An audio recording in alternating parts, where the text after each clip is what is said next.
안녕하세요. 연세대학교 전기전자공학부 19학번 재학 중인 이지우라고 합니다. 저는 일단 제 소개를 간략하게 하자면 서울 출신, 특목고 이런 거 아니고 지방 일반고에서 수시 전형으로 연세대학교랑 고려대학교 전기전자공학부 합격 후에 지금은 연세대학교 전기전자공학부 진학해서 재학 중에 있습니다. 3년 종합 내신이 한 1.69 정도 되고 사실 이런 학교들을 들어가기엔 조금 부족한 내신이었어서 생활기록부를 가지고 좀 보충을 한 편이라고 생각을 합니다. 또 내신이나 생활기록부에 자신감이 조금 떨어졌어서 수능을 끝까지 놓지 않았고 그래서 수능 성적도 꽤 잘 받은 케이스예요. 학원이나 과외 같은 거 고등학교 때 한 번도 다닌 적이 없고 그냥 인강이랑 자습 가지고 공부를 했습니다. 그래서 아마 뒤쪽에는 좀 혼자 공부하는 방법에 대한 이야기를 좀 해드릴 거예요. 내신 이런 식으로 변화를 했었는데 그냥 계속 1등급, 2등급만 받았다 이런 거 아니었고 3등급도 있고 4등급도 있고 그래서 생활기록부를 좀 더 열심히 챙겼던 것 같습니다. 제일 먼저 해드릴 말씀은 생활기록부를 관리하는 방법을 말씀을 드리려고 해요. 생활기록부를 관리하는 거에 있어서 그냥 사실 고등학교 1학년 때까지는 아무것도 몰라서 선생님들이 하라는 것만 하고 그래서 나중에 보면 1학년 때는 아무것도 안 적혀 있고 하는 게 좀 있는데 그러지 말고 처음부터 내가 어떤 과를 좀 꿈꾸고 그거에 필요한 활동이 뭐가 있을지를 생각하는 게 중요하다고 생각합니다. 저 같은 경우에는 초등학교 4학년 때부터 전기전자공학과를 가고 싶다는 생각을 했어서 그거를 가장 많이 중점적으로 활동을 적었던 것 같아요. 그렇다고 또 전기전자공학과에만 활동을 치중을 했느냐 하면 그것도 아니고 인문학이라던가 야구장을 좀 놀러 다닌다던가 하는 것도 소홀하지 않는다라는 느낌으로 많이 적었습니다. 공부만 하는 학생을 원하는 대학은 많지 않기 때문에 공부도 하고 또 친구들이랑도 잘 지냈고 이런 활동도 저런 활동도 스스로 많이 찾아서 했다 같은 걸 이야기하는 게 좋을 거예요. 막 아무 활동이나 하면 생활기록부 자체가 연계성 같은 게 떨어지기 때문에 처음부터 좀 설계를 하면서 나는 리더십도 좀 쓰고 싶다 이러면 동아리도 만들어 본다던가 하는 게 중요합니다.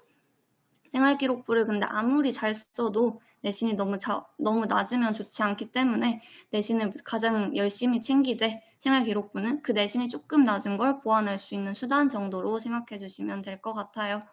자기소개서라는 걸 고등학교 3학년 때 쓰게 되는데 고등학교 3학년 때 생활기록부를 보고 쓰면 나 활동 생각보다 별게 없네 라고 느껴지게 될 거예요. 그래서 1학년이나 2학년 때 자기소개서를 미리 쓰고 이런 활동들이 필요할 것 같다 싶은 활동을 찾아서 하는 것도 좋습니다. 그래서 자기소개서에 대해서 말씀을 드리면 자기소개서라고 해서 생활기록부에 있지 않은 내용을 쓸 수는 없는 거니까 생활기록부에 있는 기록들에 내신이 조금 낮은 걸 변명을 할 수 있는 아니면 활동을 너무 짧게밖에 못 적었던 걸 길게 적어줄 수 있는 보충 설명을 위한 도구라고 생각을 해요. 아까 말씀드렸던 것처럼 내가 생활기록부를 보고 자기소개서를 쓰는 게 아니라 자기소개서를 쓰기 위한 생활기록부가 되어도 괜찮으니까 자기소개서 먼저 써보고 필요한 활동들을 챙겨주는 것도 좋습니다. 저는 전기전자공학과를 진짜 오랫동안 꿈꿔왔지만 그 모든 항목들을 그 전기전자공학과랑 관련된 소재만 쓰는 건 추천드리지 않아요. 내가 전기전자공학과랑 관련된 것도 이 정도를 했지만 그게 아니라 제주도 수학여행 가가지고 엄청 몸도 안 좋았는데 한라산 오를 때 하나도 막 채팅을 보면서 해야 할까요? 소리가 안 들리시나요? 잘 들립니다. 들리나요? 네, 감사합니다. 다시 이어서 하겠습니다. 난 끝까지 한라산을 포기하지 않고 올랐다 이런 식으로 나는 포기하지 않는 사람이다 이렇게 써줘도 괜찮다고 생각을 합니다. 또 생활기록부에 어차피 내신은 다 적혀 있는 거고 내신이 1등급이다. 얘는 열심히 했네. 이건 너무 자명한 사실이기 때문에 저 수학 공부 열심히 해서 1등급 맞았어요 라고 한다기보다는 저 물리 공부하고 있었는데 도플러 효과라는 게 있더라고요. 저는 야구를 좋아했는데 스피드건의 원리가 그거라는 걸 깨달아서 힘들었습니다. 그래서 논문도 찾아보고 친구들 앞에서 발표도 하는 활동을 진행했어요. 같이 나 혼자 뭔가 찾아서 공부를 하는 사람이다 라는 걸 중요하게 여기는 게 좋을 것 같습니다.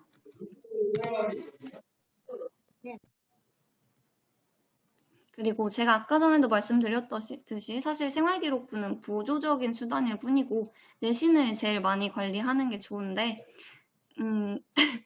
학원, 뭐 과외 다 좋지만 내신은 결국 학교 선생님들께서 출제를 하시는 거기 때문에 수업 시간에 가장 열심히 귀를 기울이셔야 합니다. 영어를 제일 먼저 말씀을 드릴 건데 영어는 중학교 때까지 영어 시험은 아마 지문이 몇 개 안 되기 때문에 다 달달달달 외워서 시험을 보는 게 가능했을 거예요.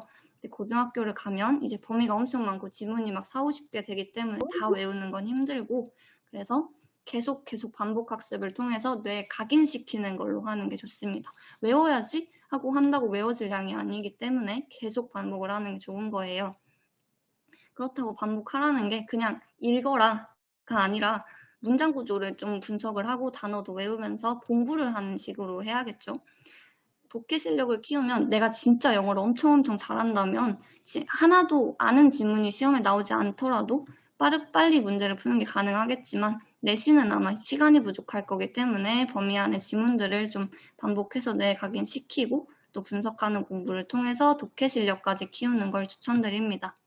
수학 같은 경우는 선생님들에 따라서 좀 다른데 어떤 선생님들은 그냥 그 범위 내에 있는 문제들을 변형해서만 내시는 분들이 계시고 아니면 다 새롭게 문제를 내시는 분들이 계세요. 변형해서 내는 문제의 스타일이 선생님들이시라면 교과서나 보충 교재를 암기하는 것도 나쁘지 않습니다. 하지만 새로운 문제들이 많은 거라면 최대한 많은 유형의 문제를 풀어보는 게 좋겠죠.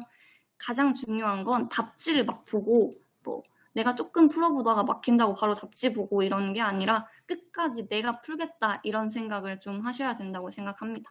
한 문제에 막 3시간 걸릴 수도 있는데 3시간 동안 한 문제를 풀다 보면 시간 낭비했나? 이런 생각이 드실 수 있지만 3시간 동안 답지 보고 10문제 푸는 것보다는 한 문제를 꾸준히 나 혼자 풀어내는 게 더 좋은 공부 방법일지도 모른다. 이거를 좀 생각해 주셨으면 좋겠어요. 과탐이나 사탐 공부할 때 제가 진짜 많이 썼던 방법이 백지 테스트예요. 백지 테스트 뭐 많이 알고 계실 텐데 그냥 A4 용지 한 장 펴가지고 아는 거 다 써보는 건데 이게 진짜 아예 백지가 되면 내 머리도 같이 백지가 되더라고요. 뭐였지? 막 이런 생각이 드니까 소단원 제목 정도는 적어놓고 그 소단원 제목에 해당하는 내용들을 생각해서 쓰는 방법 저는 이렇게 했었던 것 같아요. 나중에는 다시 그 내용이랑 이렇게 보면서 부족한 부분들은 다른 색깔 볼펜으로 보충을 하고 그럼 나 이거 몰랐네? 다시 공부할 수 있는 계기가 되겠죠. 개념을 먼저 다 확인을 하고 마무리로 문제를 푸는 걸 추천합니다. 문제를 풀면서 공부하는 친구들도 있는데 이건 일단 저의 공부 방법이었다는 거 알아주세요. 내신은 시험만 아니라 수행평가 같은 것도 다 반영이 되니까 학교에서 하는 활동 하나하나 다 열심히 하는 게 좋고 가장 중요한 건 사실 멘탈 관리입니다. 시험 전까지는 나 이거 모른다 공부를 열심히 하지만 시험을 보는 중간에는 문제가 어려워서 못 푸는 거 이런 그냥 나는 누구보다도 더 잘한다는 생각으로 내가 어려웠으면 남들은 더 못했을 거다. 내가 쉬웠으면 남들은 못했지만 나만 잘했을 거다. 이런 약간 정신승리긴 한데 이렇게 하면서 멘탈 관리해 주는 게 좋습니다.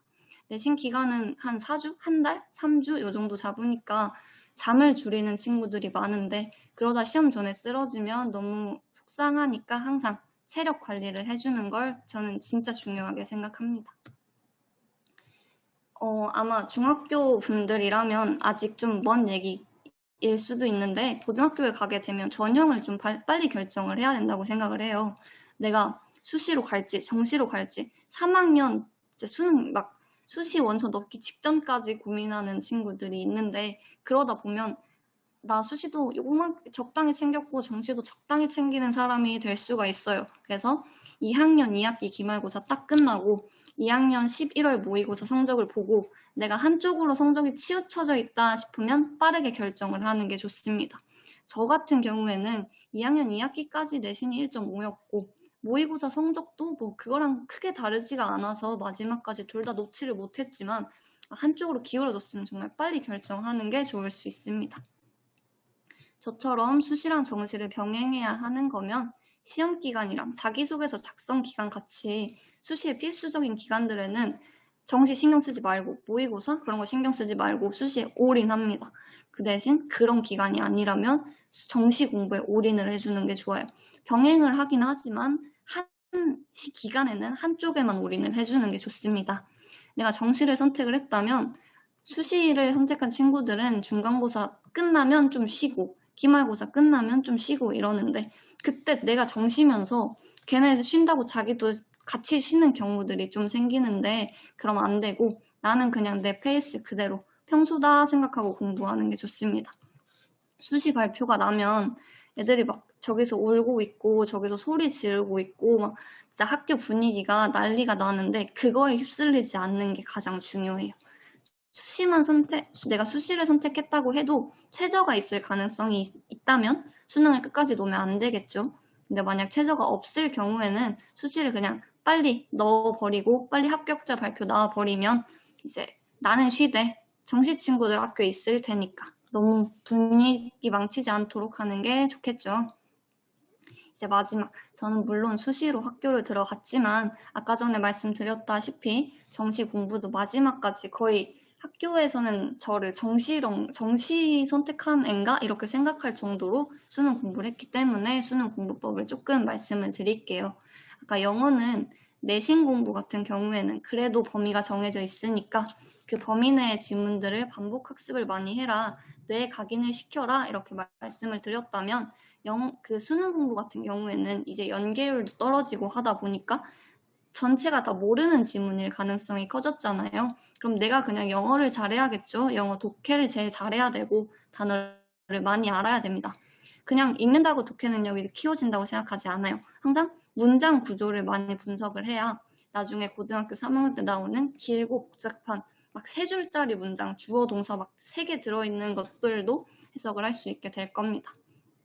국어랑 영어 같은 언어 과목들은 한 번 진짜 점수를 이렇게 찍어 놓으면 잘 떨어지지가 않으니까 좀 고등학교 1학년, 2학년 때 확 찍어 놓고 그 다음부터는 감을 잃지 않은 정도로만 공부해줘도 괜찮습니다.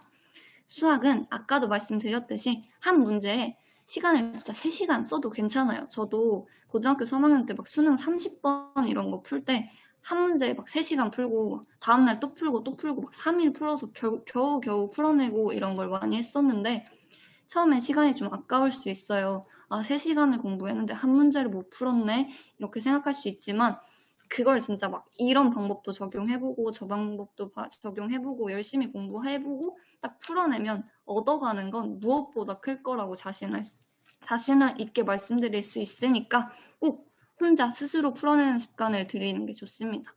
수학은 문제풀이라고 생각을 하시는 분들이 많은데 사실 개념도 있고 암기할 것들도 좀 많은 과목들이니까 개념에 소홀하시지 말고 개념은 제대로 잡고 암기할 건 다 외우고 문제로 넘어가는 게 좋을 거예요. 저는 수능에서 과탐을 선택을 했고 그 중에서도 물리랑 지구과학을 선택을 했는데 물리는 사실 수학이랑 크게 다르지 않아요. 역학같이 문제를 많이 푸는 부분은 문제를 많이 풀었고 수학이랑 물리 둘 다 해당하는 말인데 풀이 방법이 하나만 있는 게 아니라면 내가 좀 편한 방법이 있더라도 다른 방법들도 적용을 해보면서 선택지를 키워놓는 걸 추천을 합니다. 그래야지 어떤 문제가 나왔을 때 이 문제에 맞는 풀이법을 선택하는 실력이 키워질 수가 있으니까 내가 진짜 A라는 방법에 너무너무 익숙하더라도 꼭 B 방법, C 방법도 한 번씩은 적용을 해보는 게 좋을 거예요. 지구과학이나 물리, 비역학 부분은 결국엔 사탐이랑도 크게 다를 거는 없이 아까 전에 말씀드린 백지 테스트도 하고 암기도 열심히 하고 공부도 열심히 하는 걸 추천드립니다. 시간이 조금 얼마 안 남아서 좀 빨리 말씀을 드릴게요. 저는 아까 전에 얘기했듯이 학원 같은 거나 과외 같은 걸 다니지 않았으니까 혼자 공부하는 방법을 좀 계속 생각을 했어요. 플래너를 쓰는 걸 진짜 추천드립니다.